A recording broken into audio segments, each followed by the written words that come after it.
Bocah berusia 10 tahun yang diduga dibakar temannya di Situbondo, menjadi perhatian serius Bupati Situbondo, Yusuf Rio Wahyu Prayogo. Bahkan orang nomor satu di jajaran lingkungan Pemkab Situbondo itu, kembali datang menjenguk bocah berinisial Ki, yang sedang menjalani perawatan di ruang Wilis RSU Abdur Rahim Situbondo, pada Kamis, 15 Mei 2025. Peristiwa yang sempat viral di berbagai media sosial dan pemberitaan medis itu terjadi pada Senin, 13 Mei 2025, dan kasusnya telah dilaporkan oleh orang tua korban ke pihak kepolisian Situbondo. Salah seorang paman korban, Fahmi mengatakan, pihak keluarga berharap apa yang dialami anaknya itu tetap ada perhatian dari pemerintah. Selain itu, kata Fahmi, dirinya juga meminta yang terbaik kepada pihak kepolisian dalam proses hukumnya. Sementara itu Bupati Situbondo, Yusuf Rio Wahyu Prayoga mengatakan, pihaknya kembali menjenguk korban karena telah keluar dari ruang operasi. Bupati Rio menegaskan, pihaknya akan menjamin kepada keluarganya bahwa biaya perawatan akan di-cover. Di konfirmasi terpisah, Kasat Reskrim Polres Situbondo, AKP Agung Hartawan mengatakan, terkait kasus dugaan pembakaran anak yang sudah beredar di media sosial itu, laporannya sudah masuk ke Polres. AKP Agung menjelaskan, pihaknya sudah melakukan beberapa langkah dari awal, ketika ada laporan tersebut.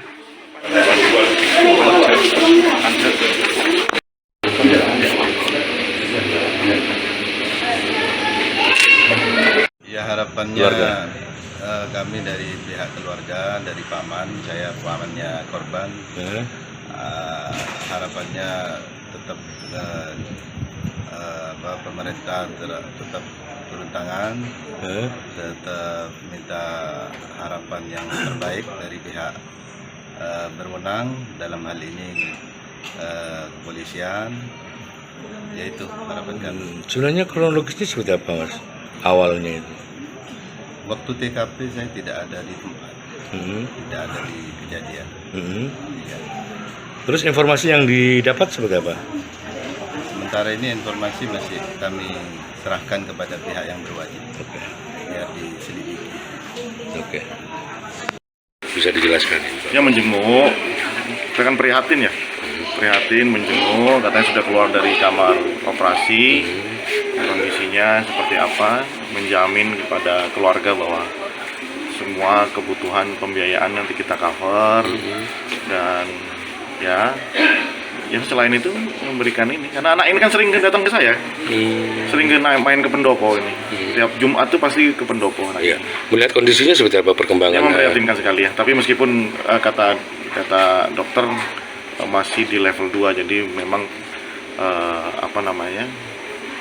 secara teknis nanti mungkin ditanya sama ini ya. Ya kondisinya masih belum bisa melihat ya. Terus masih ada basah, yang dulu luka bakar pasti kan begitu. Ada basah-basah begitu. Ya masih sangat memprihatinkan lah kondisinya. Mas Bupati, ini kan kasus anak-anak. Apakah Pemkab akan membentuk tim khusus untuk menangani kasus ini? Coba nanti ya, Tapi kan sebenarnya sudah ada P3A ya, PPA ya, PPA. Sementara nanti saya lihat dulu laporannya. Tapi yang jelas ini harus menjadi perhatian bersama. Ya, ketika saya kemarin dapat kabar, langsung saya datang ke sini itu karena ini apa yang saya ingin cari akarnya sebenarnya. Apa sih? Apakah ini ada kaitannya dengan pola bermain anak, atau ada kaitannya dengan hilangnya tingkat kedekatan satu dengan yang lainnya karena sudah sedemikian parahnya anak menggunakan handphone gitu ya, menjadi sangat individualis gitu ya. Makanya saya ingin tahu akarnya gitu. Nah itu mungkin yang akan bisa kita jadikan rujukan kebijakan nanti. Oke. Kasus yang dilaporkan ke polisi terkasus anak itu gimana, Dan? Bisa dijelaskan apa yang sudah dilakukan pihak kepolisian?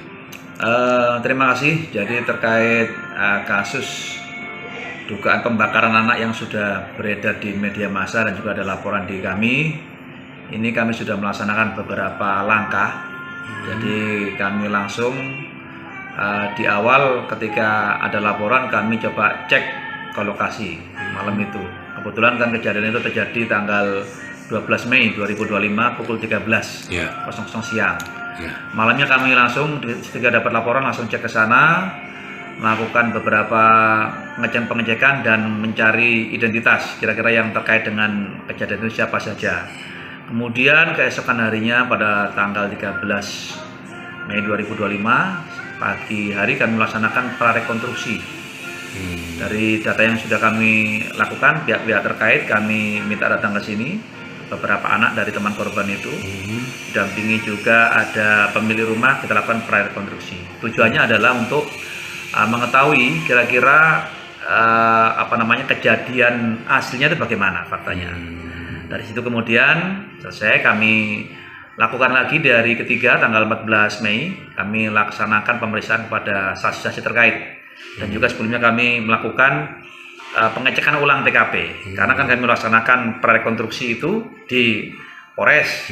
Kemudian waktu itu pengecekan TKP adalah malam. Jadi kami melakukan pengecekan lagi apakah hasil yang didapat dari prarekonstruksi itu matching, nyambung dengan TKP yang di sana. Begitu. Nah, dari hasil olah TKP dan pra, terus barang bukti apa saja yang telah diamankan pihak kepolisian? Sementara ini yang kita amankan terkait peristiwa tersebut ada korek, gas, kemudian sisa cairan spiritus di botol yang sudah terbakar, ada kaleng bekas susu, kemudian baju korban yang telah terbakar. Itu benar dibakar atau gimana, Dan? Jadi ceritanya begini, awal mulanya kan ada salah satu anak inisial K itu main di depan rumah neneknya. Ini berdasarkan hasil prarekonstruksi ya. Kemudian datanglah temannya, inisial ST, datang ke sana naik sepeda kayu, sepeda kecil itu. Kemudian setelah gabung, dia main HP bersama di situ. Kemudian datang lagi satu orang, inisial S, ikut nimbrung juga, datang pakai sepeda kayu ke situ. Datang kemudian korban, inisial Q, datang. Bermainlah mereka berempat. Ada yang melanjutkan main HP, ada kemudian yang main sepeda putar-putar di situ. Beberapa saat mereka setelah main, ada inisiasi dari salah satu anak ini, ST, untuk nyari ikan di sungai dekat situ. Akhirnya berangkatlah mereka ke lokasi sungai itu. Kemudian sebelum masuk ke sungai kan ini ada salah satu anak yang inisial K ini ngambil dulu alat untuk nangkap ikan, jala atau serok itulah di sana. Akhirnya berangkatlah terus mereka ke sungai. Setelah dapat ikan mereka menuju ke depan rumahnya anak K untuk rencana membakar ikan itu. Nah, untuk membakar ikan kan butuh alat bakar nih. Nah, masuklah ke rumah ambil si anak K ini, ambil spiritus, kemudian korek gas sama bekas kaleng susu untuk bakar ikan. Nah, setelah dapat mereka berempat duduk bersama-sama ini berhadapan-hadapan mengelilingi tempat untuk bakar ikan itu. Nah, setelah dinyalakan tugas anak K ini kan menjaga supaya api nggak mati. Jadi dialirin spiritus itu, spiritus kali-kali gitu. Setelah beberapa lama bakar-bakar ikan ini, datang satu anak lagi inisial A, nongkrong di situ juga berlima akhirnya, ikut melanjutkan membakar ikan. Setelah beberapa lama membakar ikan, anak K ini yang bagian menuangkan spiritus ini berdiri mungkin capek duduk atau apa kita nggak tahu. Berdiri terus menuangi api dengan spiritus. Ternyata api yang tertuang itu terciptalah ke korban karena kepalanya dan beberapa bagian tubuh. Api tersulut ke situ, terbakarlah itu. Gitu.